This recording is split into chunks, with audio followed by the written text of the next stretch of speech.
ബിരിയാണി ഉണ്ടാക്കാൻ ഇത്ര സിമ്പിൾ ആണോ? അതും കുക്കർ ബിരിയാണി. സോയാ ചങ്ക്സ് വെച്ച് നമുക്കൊരു കുക്കർ ബിരിയാണി ഉണ്ടാക്കിയാലോ?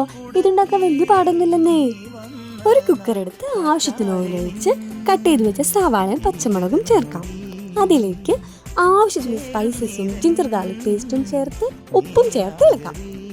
ഇളക്കിയതിനു ശേഷം സവാള ഒന്ന് വഴണ്ടി വരുമ്പോൾ അതിലേക്ക് കട്ട് ചെയ്ത് വെച്ച തക്കാളിയും നല്ലോണം ചേർത്ത് ഇളക്കാം.